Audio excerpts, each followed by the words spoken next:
Hello everyone, we welcome you to this lecture series on disaster recovery and build back better. This lecture is focusing on disaster risk communications. I am Shubhojyoti Samadar from Disaster Prevention Research Institute, Kyoto University, and we will talk about disaster risk communications. We know that disaster risk communication is very important because we need to motivate people to take preventive actions or preparedness against disasters.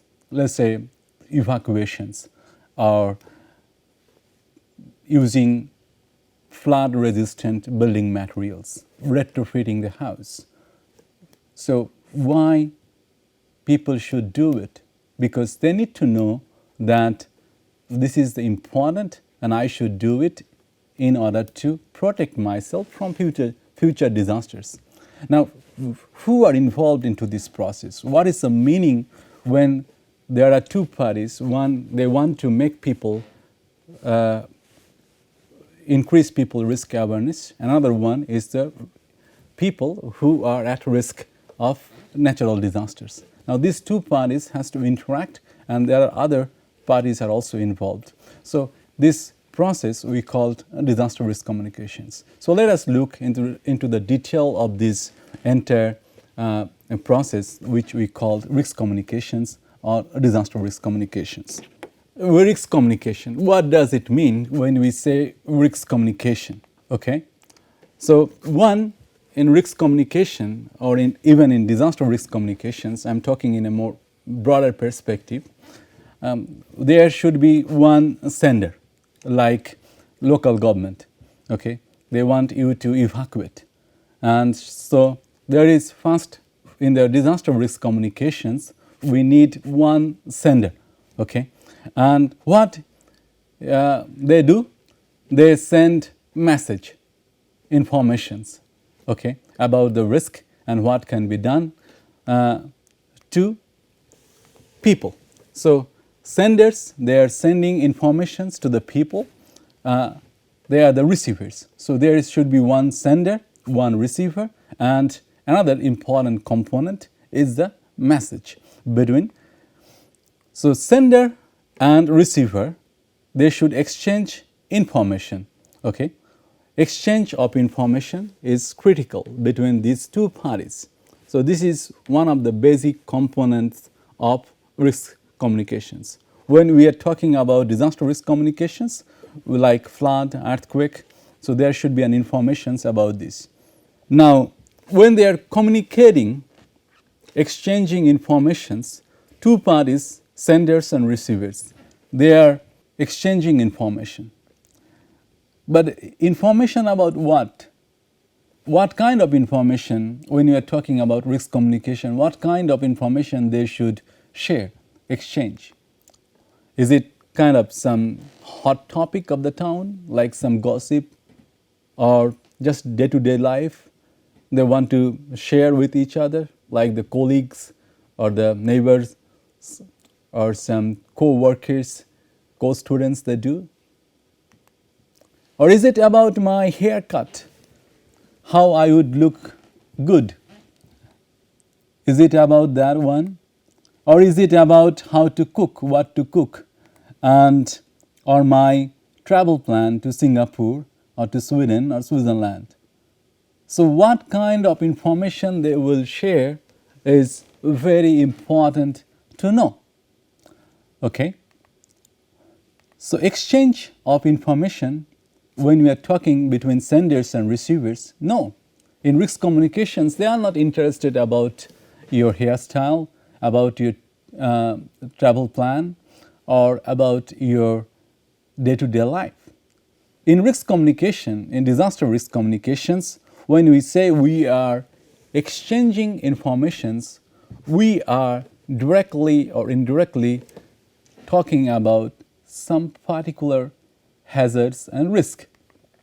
It could be a heart problem, it could be arsenic contaminations of groundwater and that's causing the cancers to the people, or it could be flood related issues, or it could be genetically modified food, like many people are nowadays exposed to genetically modified food and they are having a lot of health issues, or could be Fukushima nuclear plant that was devastated and a nuclear accident took place by 2011 earthquake and tsunami. And so we have senders and they are passing informations to the receivers and they have a message and they have exchange of informations. And this exchange of information is about risk. But when senders passing the information to the receivers, there is a motive. Do you know what is of this motive? What they want to do? If the sender is sending these informations to the receiver, he has a very particular motive when you are talking about disaster risk communication. The motive is the sender wants to change the mind of receiver. Okay? Change his mind, changed perception, and changed behavior. So the sender wants that receiver should have different perspective, different behavior, different attitude once they would be successfully communicate with them. So it's not only a matter of exchange of informations, but sender wants to influence the receiver. So it is a purposeful exchange of information, purposeful exchange of informations between senders and receivers. So like media, like mass media, when they give you advertisement, they want to change you. They want to change your mind. They want to cover you in every way, every aspect. They want to brainwash you. This slogan is very clear. The intention is very clear. I want you to influence your decision. It's not that I am talking like a gossip or you are not listening to me or we are talking anything. No. In disaster risk communications, I am communicating with you because I have a reason, a purpose. And the purpose is very clear, that I want to change your mind. Okay? So your perception, when I say that what I want to change you, what is that? Your perception about risk, one, and also I want to change your attitude about preparedness. Suppose if there is an evacuation, I first tell you that, okay, you are at risk because cyclone is coming and you need to evacuate. So first I need to tell you that cyclone is coming and that is true. And I want to change your decision. And then I want you to evacuate from that place. Okay? So purposeful exchange of information in disaster risk communication is very important. Now, purposeful exchange of informations or purposeful informations, they are very different from the noise. When we say message, okay, in that case, the receiver or the informer, they intend to expose the target audience, that is the receiver, to a system of meaningful symptoms like I want you to spoon feed, I want you to change your mind. Okay, it's simply that I want to brainwash you. I want you to do what I think. Okay, that may change your perception or the image of the sender. So purposeful exchange of information. So one sender is there and he would like to, he or she would like to change the mind of the receiver in the way they perceive the risk, their attitude about preparedness. So risk communication basically, primarily defined as purposeful exchange of information about some kind of risk. In our context, this is more about disaster risk, but it could be health risk, it could be environmental risk, it could be other risk. Okay? So between interested parties. So there are two interested parties. One is the sender and one is the receiver. They are affected, impacted by particular disaster or particular risk, and they have a information exchange, purposeful exchange of informations, and sender wants to change the mind of the receivers. Okay? Now, there are many definitions of risk communications. Of course, enormous number of definitions we have, but just for simplifications, we can take one which is more relevant for our course.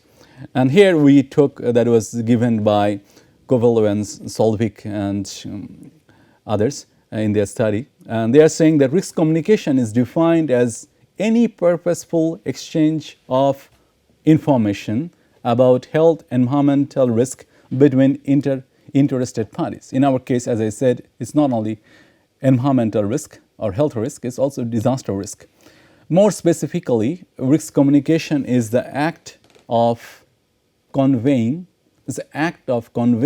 or transmitting information between parties. So it's an act of conveying some meaningful information between two parties. But when we are talking about that, they are purposeful exchange of informations. Okay, they are doing it, senders and the receivers. What they are talking about? What are the contents of that exchange of informations that we also like to know in risk communications? That what they are really talking about. Let us look. When we are talking about risk is a very funny word. Very, very funny word. People want to know that who is at risk. What ecosystem will be hampered? When you are saying that you are at risk because of the flood, because of the earthquake in this city, people do not want to believe you. They said that what do you mean that I will be impacted? Who are I? Okay, who are you? So you have to define that what extent this settlement and these people will be affected. So people have different perceptions about risk. So that's why it is very important to know. Like, if there is a news that our town has not had a murder since 1957, there could be this news, simply this news, or this idea of risk. People have two different perspectives. The first person, if you look into the middle one, definition of an optimism, of looking into this. We are safe forever. Okay? So he believed that we are safe forever because that our town has not had a murder since 1957. So reasonably enough to assume that we are safe enough. But on the other hand, a pessimist thinks that we are due. That means something is coming here, right? That maybe next is me. So they are looking in a very negative way. So the stimulus is there, the same, but two people have two different perspectives or interpretations of the event, of the stimulus. So similarly, in case of risk, people have very different mindset, of different way of thinking. Here, look into this picture. Okay, you can see this boat is at risk, but the person in the other end thinks that we are not safe. He's in the same boat, but he thinks that, okay, I am not at risk because the hole is not at my side, is in the other end. So if something happens, I will not be exposed. I will not be impacted. Okay? So who will be impacted? How will be impacted? It's very important for people. So when we are saying that the exchange of informations, what is the meaning of content of that? What kind of content they should discuss? Of course, they are talking about risk, but what component of risk they are talking about? So that's we are talking. Okay. So how many people want to know that we were talking that earthquake is coming, flood is coming, and your cities. But I want to know that how and how many of us will be affected by that one. If you have given a cyclone warning, people want to know, is it the entire city that will be affected, or is it any particular neighborhood or particular ward that will be affected, in particular settlements will be affected in a city, in a village, in a province. So is that how many of them will be affected. It's very important to tell people when we are communicating risk. Here is a very interesting data. Of course, it's not related to disaster, but it's saying that 1 in 8 living with HIV in US, they don't know. They don't know that they are infected. So, can you believe it? So 1 in 8 living with HIV, they don't know that they are infected. So how many people will be affected, one extent, is a critical, important message risk communication should provide. And not only how many or what extent, but people want to know that how that will hamper me. Okay, what extent that will this will continue. Like she may be smoking. Well, I'm giving examples not only in disaster context. It will help us to understand the broader perspective of understanding the risk and risk communication. So she is smoking. So maybe we can discourage her not to smoke.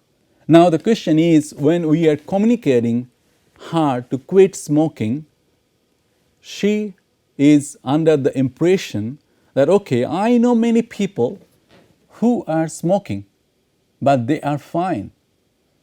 But I know many people who are not smoker, but they are affected by cancer. So it is not necessarily that only those who are smokers, they will be affected by cancer, but also those who are non-smoker can also be affected by cancer, right? So how people take this data, this fact, and interpret them is a critical question. So when we are communicating risk, it is very important to tell people what extent, how extent they will be hampered by disasters. Okay, so how will they be hampered, and how much, and how long will their harm continue is important. In this cartoon, you can look that talking about the radiation issues, that whatever radiations our citizens are getting is no more than an X-ray. So somebody may be talking about Fukushima or other nuclear accidents, and they may be worried about the radiation impact. And so this government people, Japan government people in a cartoon is saying that the radiation, the way people are exposed actually is lesser than when they are having X-ray. So this is how people have different perspective about the risk. So in case of risk communication, as I said, risk communication is defined as any purposeful exchange of information about health or environmental risk between interested parties. More specifically, it is the act of conveying, transmitting information between parties about what? One is, what is they will talk is the level, okay? Is level of risk, what extent people will be affected. And the significance and the meaning of risk is important content. But is it enough if we only tell them the level of risk, that what extent they are going to affect it and what risk they are facing, what risk is imminent? Is this enough information in risk communications? No. Basically, no. Why no? When we are saying that, okay, we have risk analysis and risk perceptions, there is another question is looking into risk management. So look into this, that first maybe some scientific aspect doing that risk analysis part. But people have their own perceptions, as I gave the example, that how people interpret different risk in different ways. But also that if you is simply putting your ear, that can help you to reduce this risk exposure. Okay, so these are of important information. So when we are talking about people that you are risk, suppose we are telling them that there is an earthquake, but a risk communication, if only they tell about this risk or hazard, this is not enough. we should also tell them that what they can do, what measures, actions, preparedness they can take to protect themselves. So if there is an earthquake, they can go under a desk or furniture to protect themselves. So this is just one simple example that how they can do it, and this message should be given to the people. Like if there is a tsunami, we tell people that okay, tsunami is coming. But if this information is not enough, it is incomplete information, we should also tell them that if they can evacuate to a higher place, like these people is showing that okay, you can go to a higher place to protect yourself. Okay, so risk communications is the content between two parties about discussing. One is the level of the risk, okay, and the significance and the meaning of risk, and also it is about the decision, actions and policies aimed at managing and controlling the risk. So these three components are important aspect of risk communications. Now, we were discussing about the risk communication definitions and core ideas. Let us look what are the objectives of risk communications, what we really want to achieve from risk communication. Where here is, so we have sender and the receiver, and sender wants to send a message to the receiver, right? So it can be sent through coding and decoding. We can discuss this aspect in another lecture, but it should be sent through speaking, writing, graphics, videos, through different channels, right? At least one, and in this process there is an involvement of coding and decoding. Anyways, the important is that when the sender wants to say that, okay, I want to communicate with you. So if the sender is saying 6 and receiver perceives as 9, it's different, right? Let's say sender is sending 5, want to say that okay, this is 5, some code, and receiver decoded it as S. So what I mean by the sender and what I understand is important in risk communications. If I am sending 6 and if you are considering it as 9, if I am sending 5 and if you are considering it S, then it would not work, right? It would not work. So when we are codifying, if I want to say you tree, you should understand after the coding is as tree, okay? So sending the message from sender to receiver after coding and decodings should be same meaning. What I want to mean and what I understand should be same. An effective risk communication should have this component. Like here, you look into this very interesting cartoon. It's saying this lady is asking this person that why you have only 40% of your umbrella is covered. This person is answering, because I received an early warning today and it's saying that there is a chance of rain 40%, and that's why only 40% of my umbrella is covered. So this is so interesting. So what the sender wants to do and what the receiver is interpreting is completely different, although data are same, right? Data are same. Or if this lady having some challenges, physical challenges, is at risk because there is a fire, and now you are saying to him that don't use the staircase because it is in fire, then she wants to say, what? Should I commit suicide now? So in case of objectives of the risk communication, one of the critical objective is to make sure that all receivers of the message are able and capable of understanding and decoding the meaning of message sent to them. So when senders are sending message to the receiver, they should able to understand and decodify the meaning that sender sent. Okay, the message should be very clear. And second objective is that when senders wants to send the receiver some message about a particular risk or a kind of some preparedness message, so he wants to change the attitude of the person. Okay, changing attitude is one of the critical component of risk communications. So senders, when sending the informations, he or she wants to change the mind of the receiver, and changing their attitude to persuade the receivers of the message to change their attitude and their behavior with respect to specific cause or class of risk.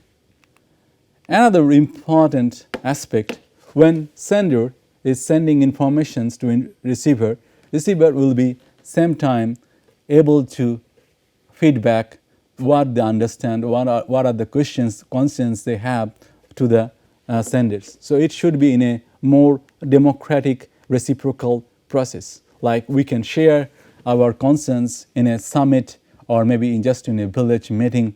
So one of the key component objective of risk communication, disaster risk communication, is to provide a condition of rational discourse on risk issues so that all affected parties, okay, they can take part in an effective and democratic manner for conflict resolutions. If you have different opinions, you can share and you can resolve this conflict and come into consensus or agreed decisions.